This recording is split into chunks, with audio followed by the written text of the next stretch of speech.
Suatu ketika, seorang santri meminta maaf kepada kiainya yang telah difitnahnya. Sang kiai hanya tersenyum. "Apa kau serius?" tanya sang kiai. "Saya serius, kiai. Saya benar-benar ingin menebus kesalahan saya," jawab santri. Sang kiai terdiam sejenak. Lalu ia bertanya, "Apakah kamu punya sebuah kemoceng di rumahmu?" "Ya, saya punya sebuah kemoceng, kiai. Apa yang harus saya lakukan dengan kemoceng itu?" "Besok pagi berjalanlah dari kamarmu ke pondokku. Berkelilinglah di lapangan sambil mencabuti bulu-bulu dari kemoceng itu. Setiap kali kamu mencabut selai bulu, ingat-ingat perkataan burukmu tentang aku.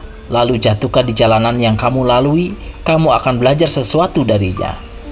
Keesokan harinya, sang santri menemui kiai dengan sebuah kemoceng yang sudah tak memiliki sehelai bulu pun pada gagangnya.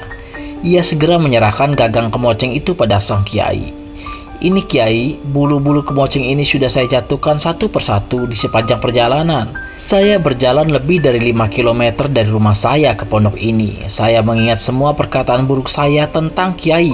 Maafkan saya, kiai." Sang kiai berkata, "Kini pulanglah dan lalui jalan yang sama dengan saat kamu menuju pondokku.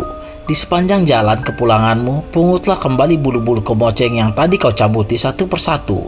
Esok hari, laporkan kepadaku berapa banyak bulu yang bisa kamu kumpulkan."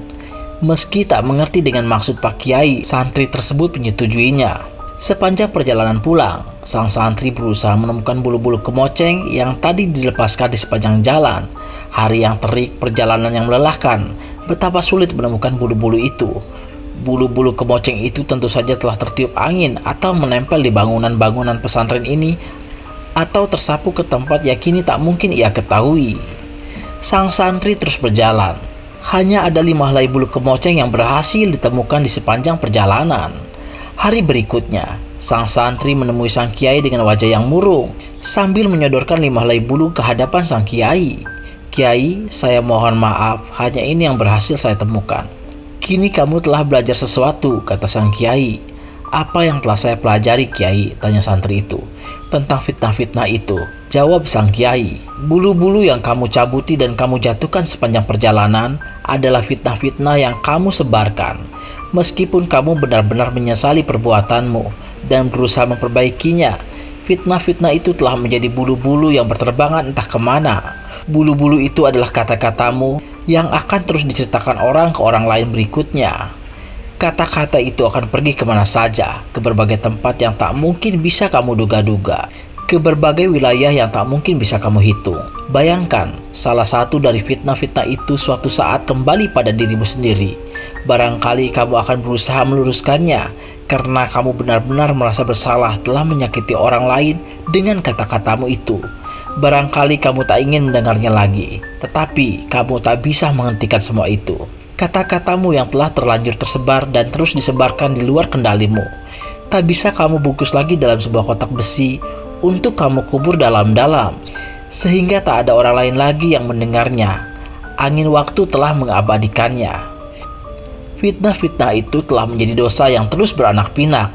Tak ada ujungnya. Meskipun aku tahu siapapun saja yang kamu fitnah telah memaafkanmu sepenuh hati, fitnah-fitnah itu terus mengalir hingga kau tak bisa membayangkan ujung dari semuanya.